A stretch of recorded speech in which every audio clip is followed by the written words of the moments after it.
It's a monster twister. This is a major tornado. Oh my God. It's going to level most houses. We could see something straight above us, something as large as a car. How do you track it? Next thing I know, the power goes off, and then we hear like a freight train, Where do you hide? Wow. We're going to have to retreat, Gary. Okay. We've got large chunks of debris falling on us. And who do you call? Just unexplainable. The things that happen there is totally unnatural. Test your knowledge, strategy, and instincts in the face of the Oklahoma City mega tornado. This thing is massive. When nature strikes.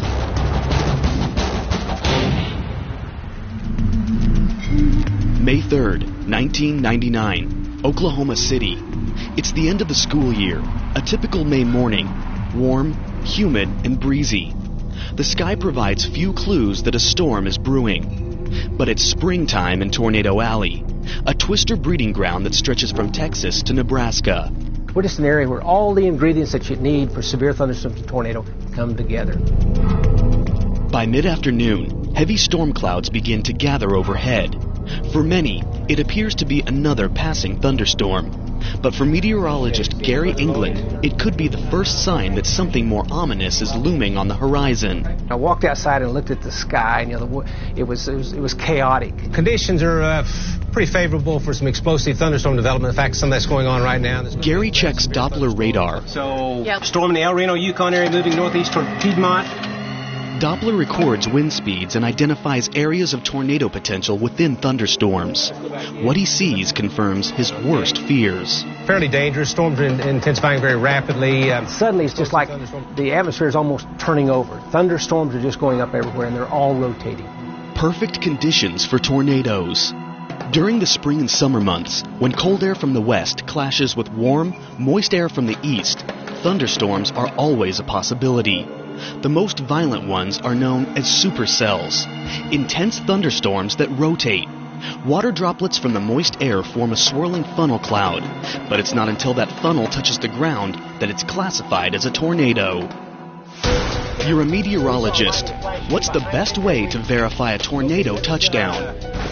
Doppler radar. Get your team to check for rain density and speed. Tornado-seeking rocket. Have an engineer launch one of these fuel-powered rockets into the storm. Storm chasers. Send a professional crew to the storm to watch for funnel clouds. While Doppler is helpful in showing wind speeds, it won't necessarily reveal if a storm has touched down.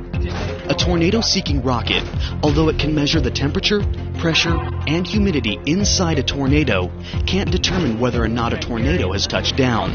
The best way to determine if a tornado is forming is an eyewitness. Send out professional storm chasers. To identify if there's a tornado on the ground, you need someone there to see it, and preferably an experienced person that knows severe storm structure and storm behavior. Throughout the afternoon, Gary keeps in constant contact with Val and Amy Castor, News 9's husband and wife storm tracker team. Their truck is outfitted with GPS, video cameras, and mobile internet. Gary depends on their eyewitness reports. Gary, we have a tornado on the ground, a brief touchdown. And then it happens. Late afternoon, Val and Amy see a small tornado touch down in Lawton, Oklahoma, about 80 miles southwest of Oklahoma City. The storm kept getting stronger, I was amazed at how this thing just kept getting stronger and stronger and stronger. Just 10 minutes later, the storm puts down another tornado. This one is also small, but it's much more powerful, and it's unpredictable. It was on the ground for probably 15 minutes or so. It wasn't very wide. At times we probably noticed it was maybe 150 yards wide or so, but it was very intense. I was on the phone with Gary the whole time, that I was saying, Gary, it might not be that big, but it's very intense. It was just tearing things up. Wow. This thing is throwing up debris all over the place. The tornadoes looked more vicious as the day went on, but I can remember thinking, at the beginning of the day, how it started out as just, a small ropey tornado, and each tornado just got larger and larger. Oh, wow. Getting on a shear with this storm. Matt Biddle, a student from the University of Oklahoma, is also on the hunt for tornadoes. He's driving a mobile Mesonet car for the National Severe Storms Lab, a virtual weather station on wheels. I think about halfway through the chase, it became obvious to even veteran chasers that this was a different kind of day, a 100-year event kind of thing. Oh my God, this is going to do it big time. So I can remember never letting go of the steering wheel for another 6 hours and 14 tornadoes later. It really went fast once it went. It's a terrifying phenomenon weather scientists call an outbreak, an angry cluster of many tornadoes caused by the same storm system. Suddenly we were starting to see tornadoes everywhere.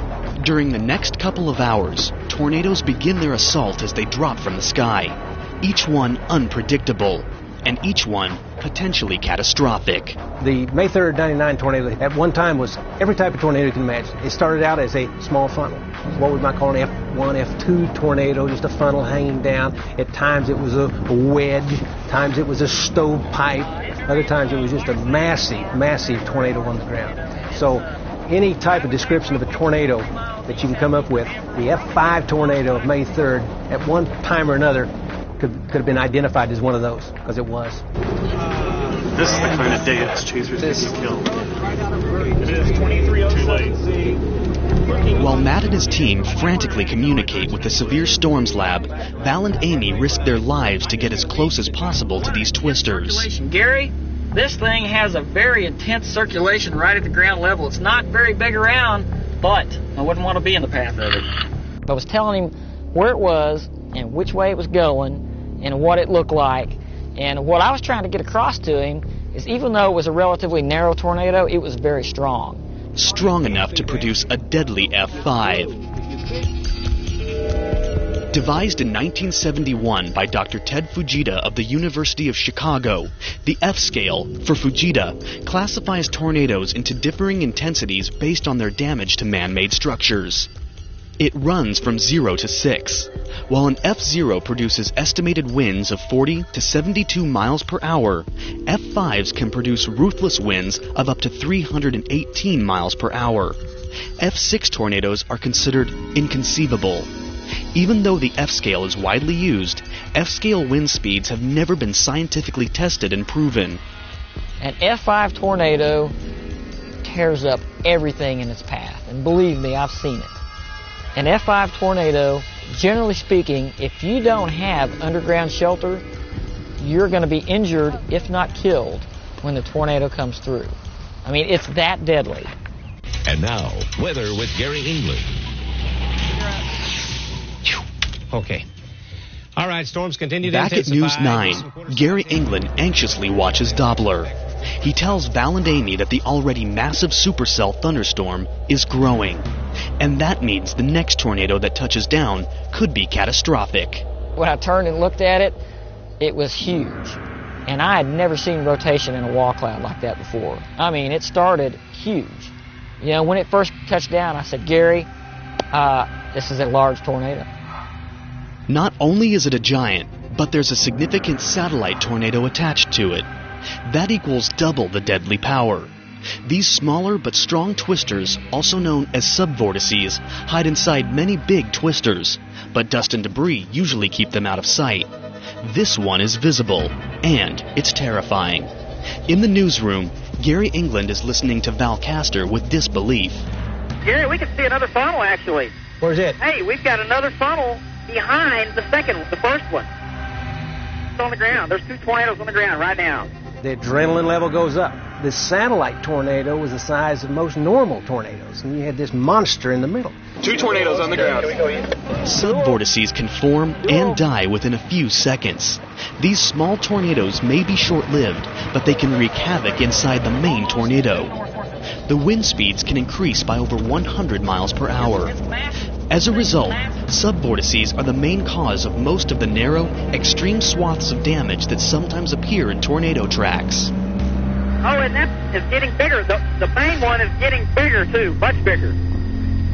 Just when they think it can't get any worse, the violent tornado grows. This thing is massive. The storm started to go from being sort of spectacular and I would call maybe sort of textbook to this sort of monster kind of entity that seemed to be almost alive. The tornado moves northeast toward the town of Chickasha, 42 miles southwest of Oklahoma City. As it moves, this already massive tornado does something astounding. It keeps growing. But it's big. Very big. Val was making comments like, it's going to get bigger. It's going to be a big one. And, an average person saying that to you wouldn't pay any attention. But if Val Kester's saying it to you, you pay attention because the guy knows what he's talking about.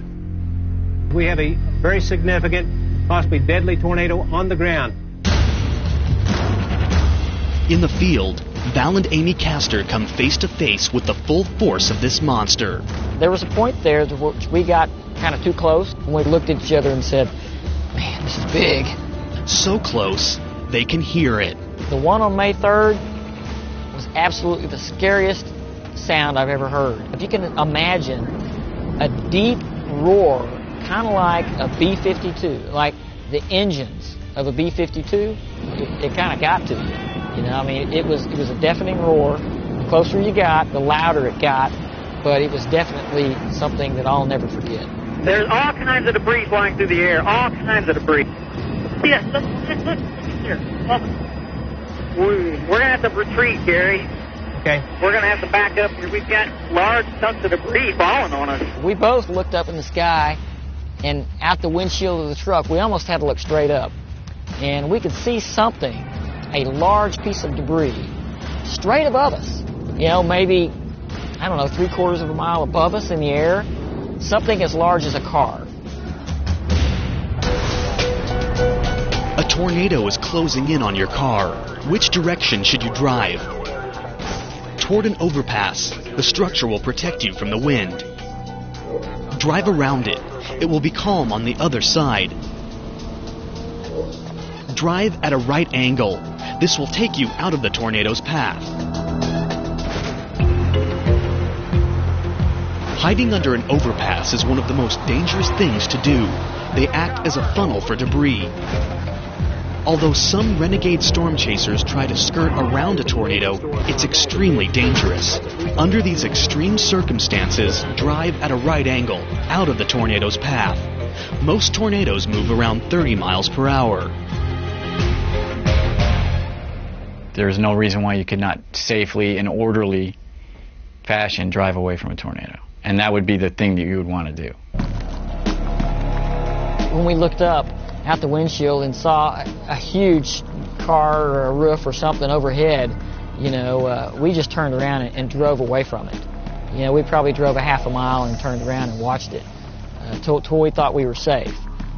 It hasn't even hit highly populated areas, but already the damage is tragic.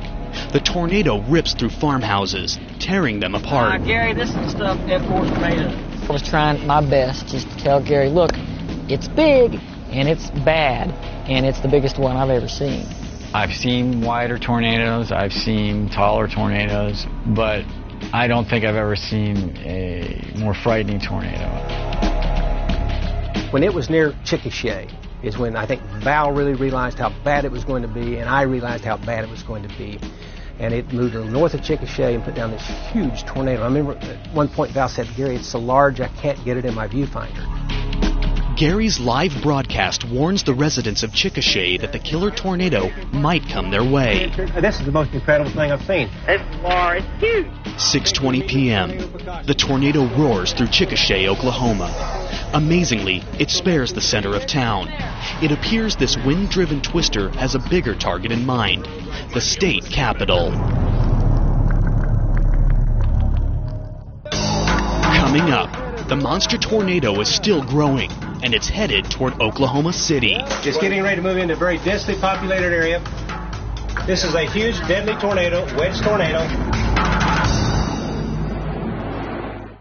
Now it's coming down again. It's coming down. A massive tornado has touched down, and now it's headed on a dangerous path toward Oklahoma City.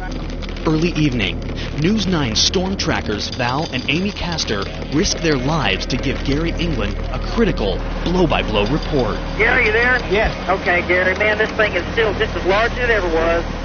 F6 Suddenly, the tornado shocks everyone. According to Val and Amy's GPS, it shifts direction and moves straight toward a densely populated area. On our map, we're starting to see areas of residential sections in its path now, more towards the northeast. I mean, it's starting to come into the outskirts of the metro area. There is nothing that can stop this catastrophic tornado. It's already ripped through farmhouses, but now, something more valuable may be at stake: human lives. When I started seeing that grid section of roads coming into the map view, you know, at that point I started getting cold shudders, because I knew that a tornado this large, you know, was going to be doing tremendous amounts of damage. And tornadoes like this is what kill people. This really was the monster, and it was in a populated area. Gary urgently warns residents to take cover. I knew I had to say something different, because I've done thousands of warnings, and usually there's not thousands of tornadoes.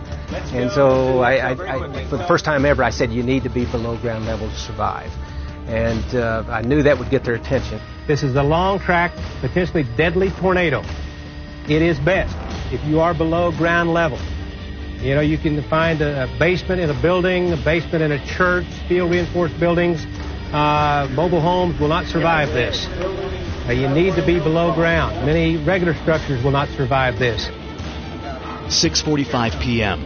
Oklahoma City's then mayor, Kirk Humphreys, is watching News 9's live coverage with horror. He fears the worst. The city could be completely destroyed. And Gary England came on TV and said, if you are not below ground, get below ground. And I had never heard that before. So this thing is very deadly. This is a wedge tornado. This is the type of tornado that you need to be below ground level. We all know Gary England real well, and he's famous around here for tornadoes. But I had never heard that sense of urgency in Gary England's voice, and I headed to the storm shelter. If you're driving anywhere between Chickasha and Oklahoma City on I-44, get off of that sucker now if you got to run through a fence. At Channel 9, the newsroom erupts into a state of frenzy. The adrenaline was pumping, but it was like watching a movie, except you're a part of it. Because you're looking, this is happening, here's a helicopter shot, here's Val saying this, and it was a weird feeling. This thing is a monster. 6:50 p.m. The tornado hits about 25 miles south of Oklahoma City, in the town of Bridge Creek. The power lines begin to flash, and it's obvious, you know, we're watching it live. It's going through populated areas, and people had to be dying. There's just no other way, because not everyone gets the message. And the power line flash was just kind of pow, pow, pow, pow, pow. As you watch this, keep in mind, Gary's worst fears begin to materialize. Hey, Merry Christmas.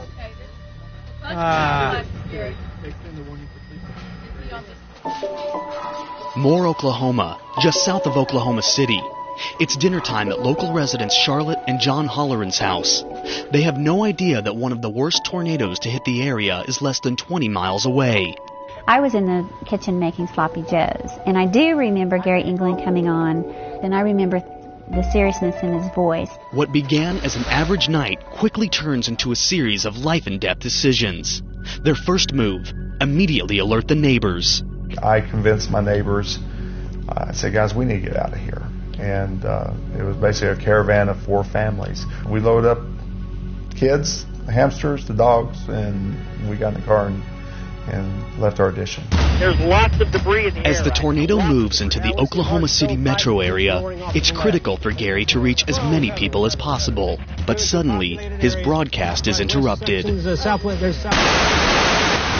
As the tornado went through the power lines, it would cut off the power for sometimes just a matter of seconds. But you know, when you cut off the power in a building like this, because all we do is use power, there's this loud wham. Yeah, stay running. Remind people we're on KXY. We're on KXY radio. We're on KXY radio. This tornado is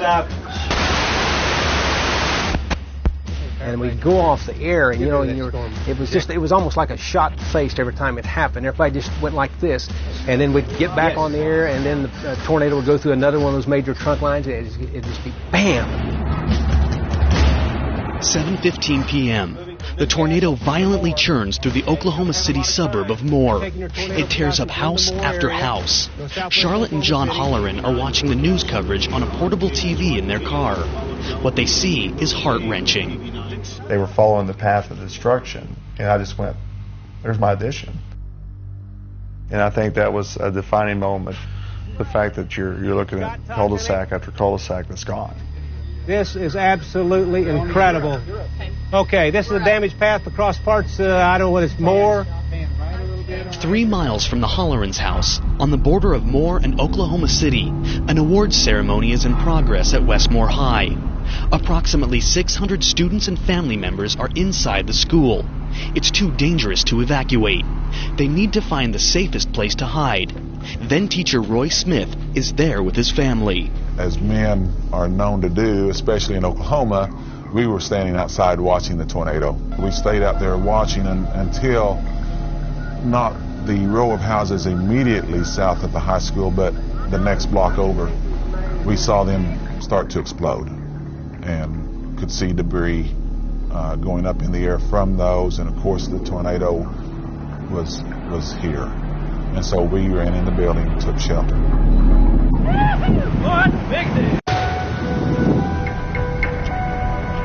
Meanwhile, Craig Hitchcock drives home from work. He hasn't heard the storm reports. Instead, he discovers it firsthand. By the time I got to South Oklahoma City, I had golf ball size hail hitting. I kind of pounded the car. I could see how black and dark it was really getting toward the west of Moore. And as I got a little closer, I stopped, and it was a solid black wall. He nervously turns on the radio in his car. I remember when Gary England gave a report about the tornado. Airport, huge tornado on the ground that will be passing. He said, you know what, don't even stay in your house. Get below ground, because this one, you won't survive. And that was scary. I mean, when you hear something like that, you know it's going to be really bad. You have time to take shelter. That means below ground shelter. A few miles north of Moore, local resident Shelley Warlick is listening to Gary England's warnings. Shelley is 9 months pregnant and terrified. He was saying, take cover, this is really bad, it's really big, and if you can be underground, be underground. I knew by that point what it was and what it could do to people. And all you could do is talk about it and stress that they get out of the way. The Warlicks don't have time to get out of harm's way, and they don't have a storm cellar. Still, they must find a way to save their own lives. Yeah, okay. Just very briefly. If you don't have a basement, where's the best place to go in your home? A bathroom. The plumbing provides structural reinforcement. An interior hallway. The more central you are in a house, the safer you are. Or a bedroom. Hiding beneath the bed will protect you from falling debris. Bedrooms and bathrooms usually have windows. Debris can come crashing through them or through the outside walls. Getting in the bathtub is a good second choice. But the best choice is in a hallway in the center of the house on the lowest level. It's the most structurally sound location, and since most hallways don't have windows, you'll be further protected from the flying glass and debris. We went ahead and got the two girls in the closet. Shelley and her mother-in-law take cover in the hallway. Next thing I know, the power goes off. Coming up, the tornado rips through Westmore High, where hundreds of terrified people are taking shelter.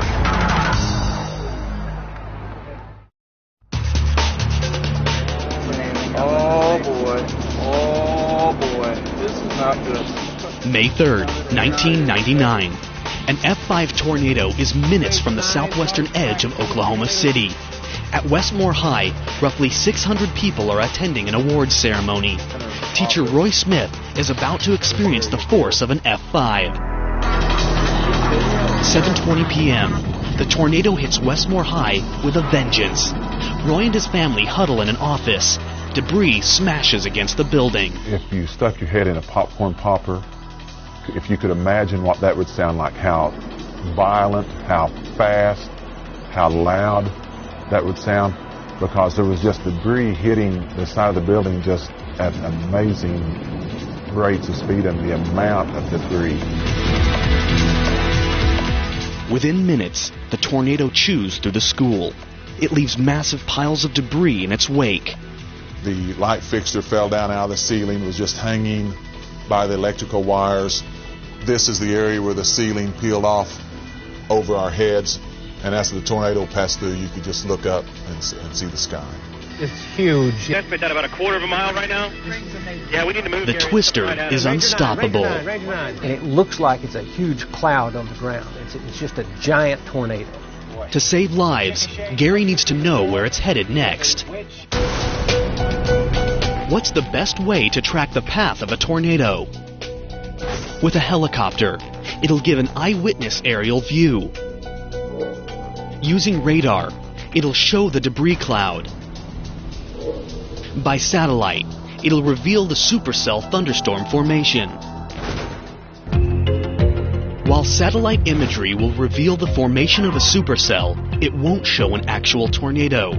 A helicopter can see the tornado from a distance, but it becomes dangerous if it gets too close.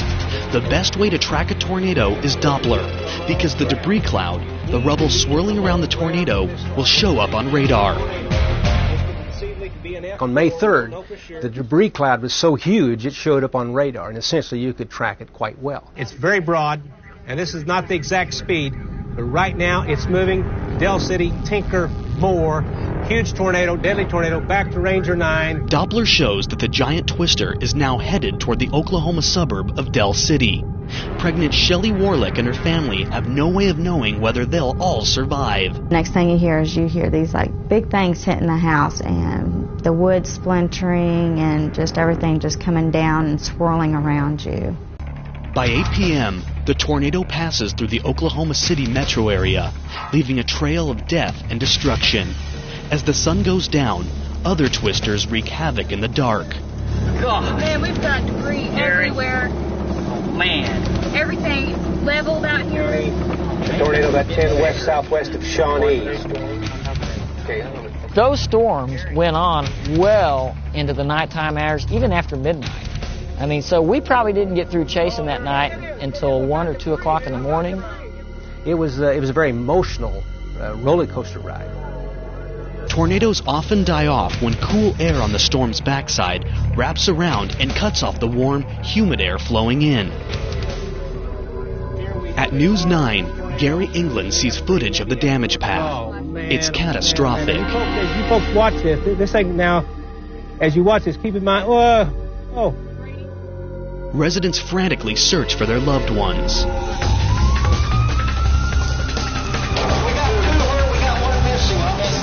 She's there in the bathtub. My sister. They said nobody's been over there. They've got some injured people next street over. Local resident Craig Hitchcock makes it home. His house survived the tornado. He grabs his daughter and drives back to the damage path to help. Who had just been through EMT basic training and said we better go back up there and see what we can do to help. And so we got some tools and things, and we headed back to Moore. It didn't look bad at first approaching Moore, but as we went over the overpass, it was incredible. There were beds in the highway. There was debris fields, 4 foot tall along each side of the highway guardrail. Saw dressers sitting out there complete with drawers in them, sitting in the middle of the highway. And it was just incredible. But as we came in, so I said, this is going to be bad. Mayor Humphreys is one of the lucky ones. The tornado spares his house. He immediately starts working the phones. Our first concern was to preserve human life. Let's get people out of there. Let's get them safe. Let's find out if there are people that are buried or need help.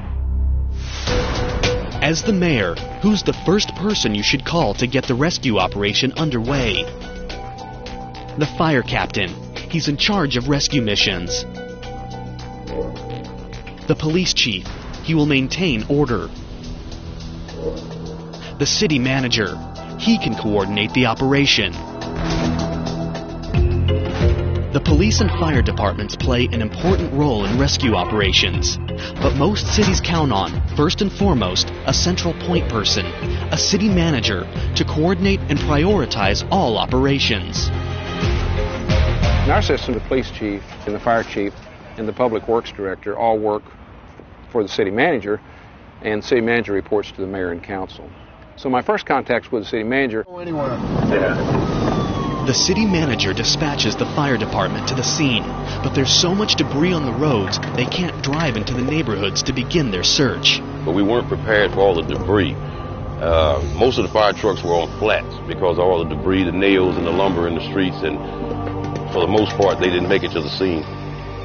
They are forced to climb in on foot. It's a grueling task. You know, I've been in Oklahoma City all my life, and there's tornadoes every year. And, you know, it's something that, well, a tornado hit, and we get over it. You know, we rebuild and regroup, get our lives back together. But this was the worst I've ever seen in my entire life. We had no idea that it was going to be that bad.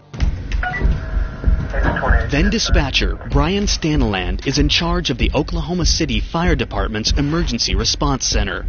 They receive 911 calls via computer. He's at the epicenter of the community's panic and the nation's fears that loved ones are injured or, even worse, dead. We started having these check the welfare calls pop up instantaneously. 10, 20, 30 calls within just a matter of seconds popped up on the screen. Hello? We have an injury? It's very difficult in that kind of situation to respond on the individual calls. There were too many coming in at once. I started worrying, how are we going to help all of these people? You have family living in the disaster zone. What agency do you contact to find out if they are okay? The Red Cross. Call their hotline. A local hospital. Check the patient locator. The Department of Emergency Management. Check to see if they have a list of survivors. Local hospitals may have patient locators, but names will only be on the list if they were admitted. The Department of Emergency Management is in charge of coordinating the actual response and recovery operations, but they don't keep a list of survivors. The best thing to do is contact the Red Cross. They have one of the largest consolidated family links registries available. Across town at Westmore High, Roy Smith and his family are trapped inside a small office. They try to open the door to get out, but 4 feet of debris block it. Finally, they force it open. We looked over here, realized everything was gone. The houses were all gone, the fence was gone. Ordinarily, when you would look out to the south, all you could see was houses and neighborhood. And it was all gone and flattened to the point where it was just like a flat area you could see all the way down to the intersection.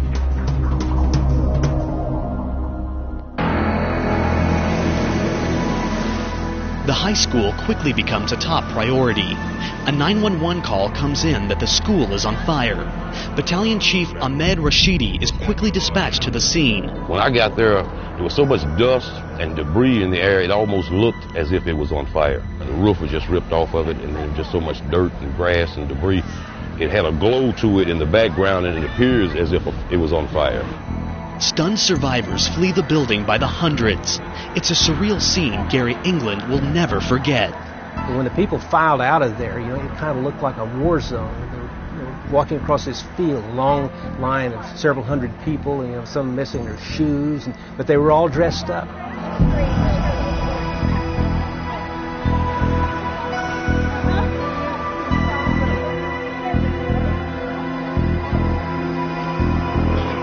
The parking lot is littered with cars, debris, and even livestock. There was a horse that was in the parking lot that had blown in from somewhere just south of there. There's a horse farm that is next door to our school to our north, and we just thought it was those animals.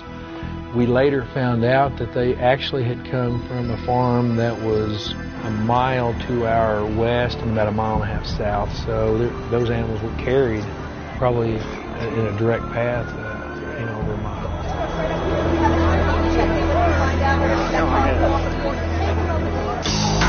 Coming up, entire neighborhoods are suddenly gone.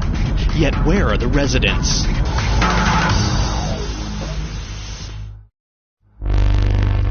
An F5 has ripped through Oklahoma, tearing up neighborhood after neighborhood. The damage is so severe that rescue workers can't navigate the debris-covered streets or identify individual homes. Survivors must now struggle to stay alive, trapped under the wreckage of what used to be their homes.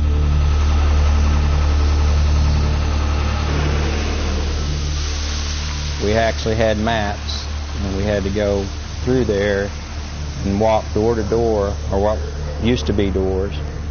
A lot of it was just slabs and debris down on the ground, and try to figure out where the actual address was. Shelley Warlick's entire neighborhood is leveled. Her family manages to get out, but Shelley is stuck under the debris. She's 9 months pregnant and terrified that she might go into labor. The tornado has passed, but you're trapped under rubble. What's the first thing you should do? Try to get out. Push through the debris to free yourself. Signal for help. Use the debris to cause commotion. Stay still. Wait for rescue workers. Trying to get out is not a good idea. Pushing through the debris is dangerous. There may be live wires, glass, or collapsing ceilings.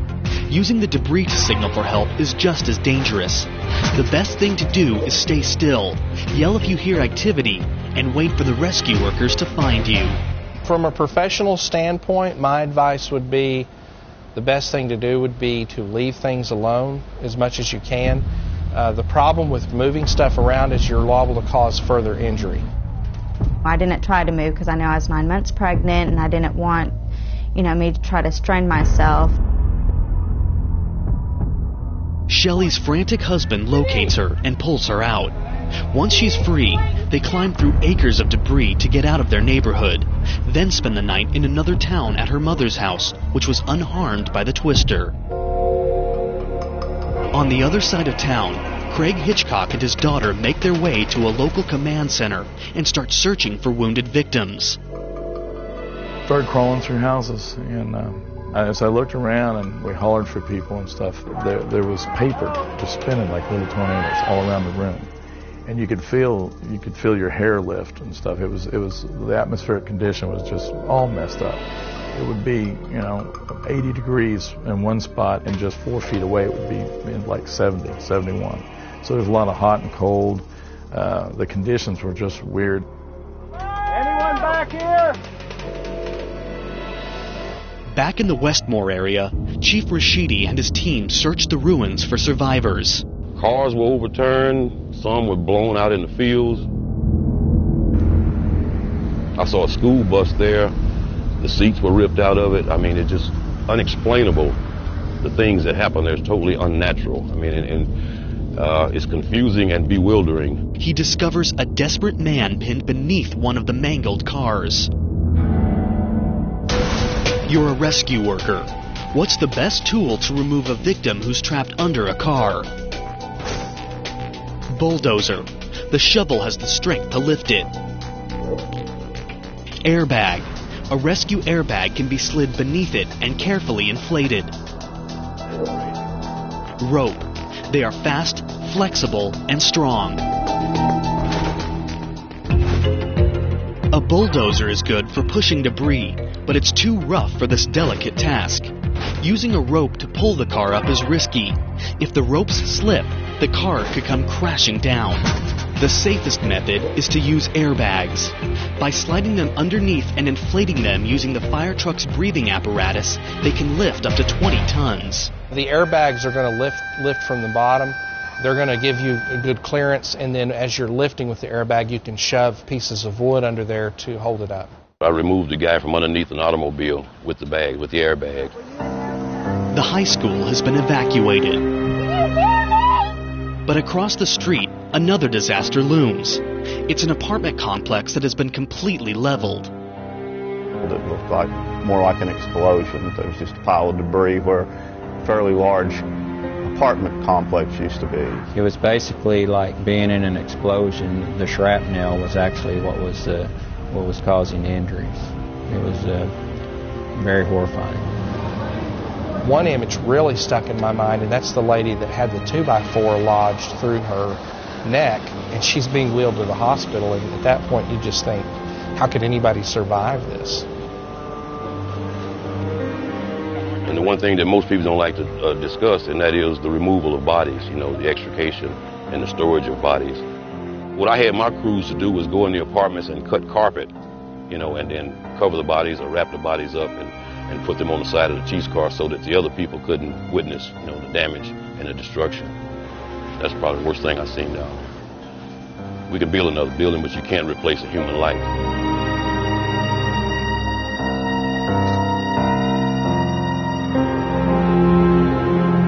Exhausted search and rescue teams work through the night and into the next day, hoping to find survivors. And our police and firefighters and public works did a great job of protecting life and protecting property, and then beginning the cleanup process where people could get back in and start putting their lives back together.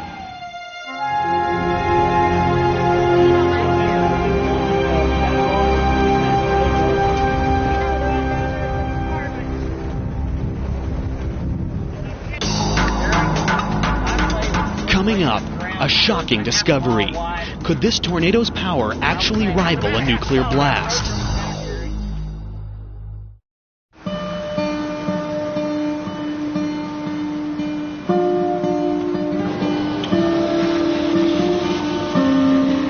On May 3rd, 1999, a monstrous F5 tornado rips through the Oklahoma City metro area and beyond, leaving a grim path of destruction in its deadly wake. Through the night, the Oklahoma City Fire Department searches for survivors, yet many miraculously survive the devastation.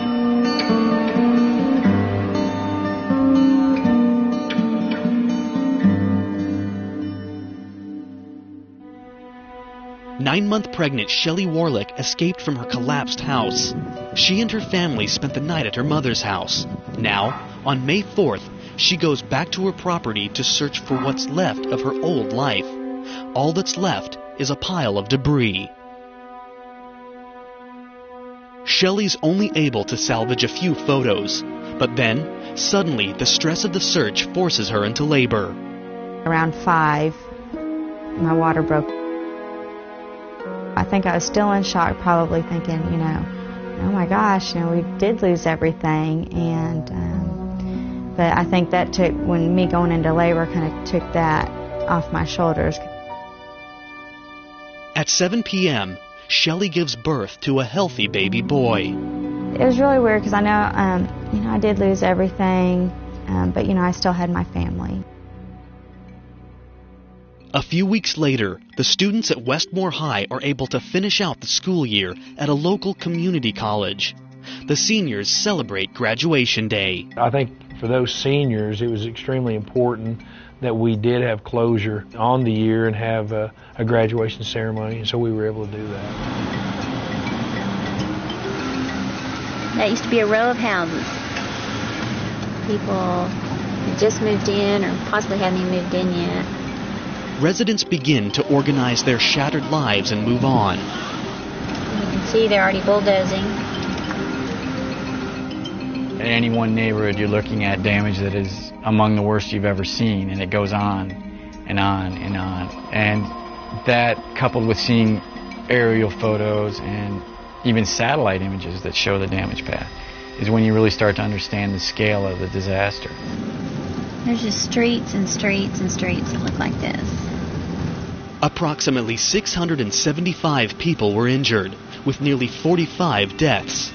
More than 8,000 buildings, 7,000 homes, and 20,000 automobiles are destroyed. The estimated damage exceeds $1.2 billion, one of the most damaging tornadoes in history. Right here is Chris and Maria's house.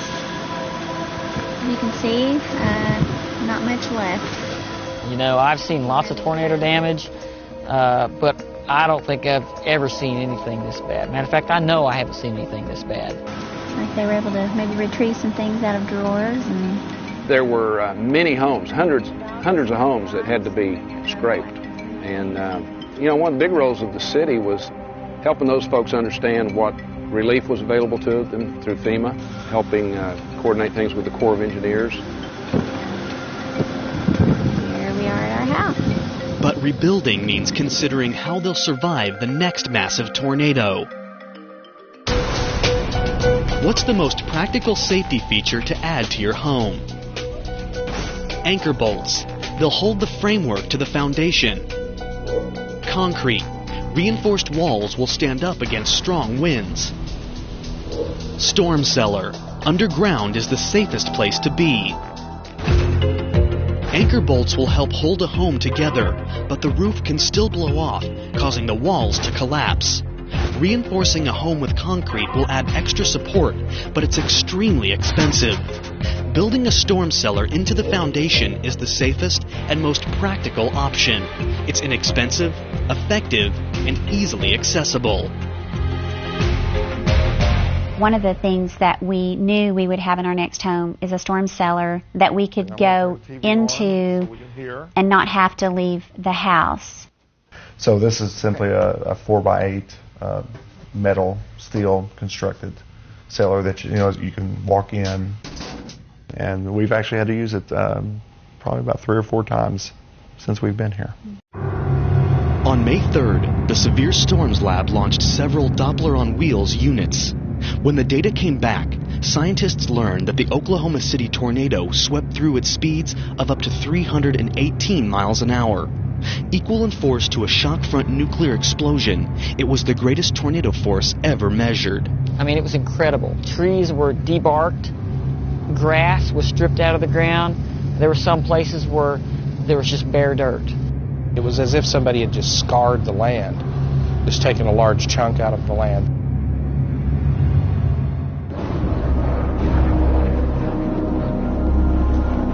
The damage was obvious, but questions remained.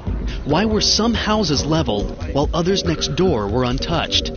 The answer: the tornado was made up of several subvortices. And as it moved through the metropolitan area for a long time, it was a very large column of dirt and debris and you name it, and you couldn't see through it. It's a quarter of a mile wide and you can't see through it, but inside there were individual tornadoes. So you have this column of dirt and debris that you can't see through, and at any one time there were up to 6 tornadoes on the inside of that big one. There's what we call suction vortices, and those are the ones that we think that create the winds of 300, 318 mile an hour. They're much smaller, and they're rotating at an incredible speed. The winds from one vortex may only be strong enough to do minor damage to a particular house, but one of the others may strike the house next door with higher winds, causing complete destruction. Consequently, in entire neighborhoods that were completely leveled, a few fortunate homes remained. So you get this path, it's kind of like this. And so they're crossing each other's paths, but you'll hit one house, misses the next one, goes down, so they're weaving in and out. People used to say, what jumped over my house? No, it basically went around it. And that wasn't all.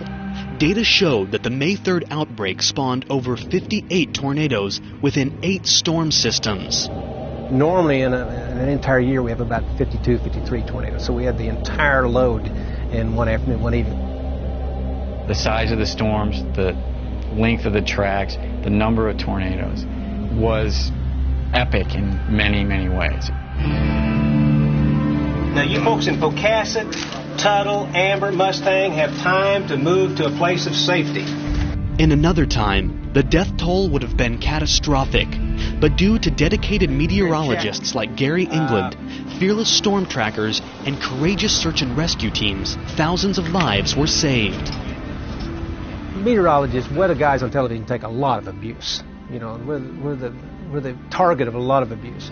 But it was great to talk to people that we actually did some good. We actually saved some lives, and so it's been a gratifying experience. Oh, we listened to you till you went off the air. Did you? Yes. They were out there. Were you right back here? Yeah.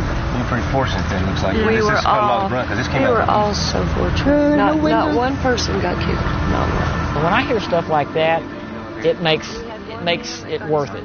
You know, everything we do out there, us risking our lives to do what we do, it just makes it all worth it to know that we've helped, save somebody's life. When disasters like this one hit, those involved are faced with life and death decisions. But some things remain constant: the determination, bravery, and spirit of the Oklahoma people.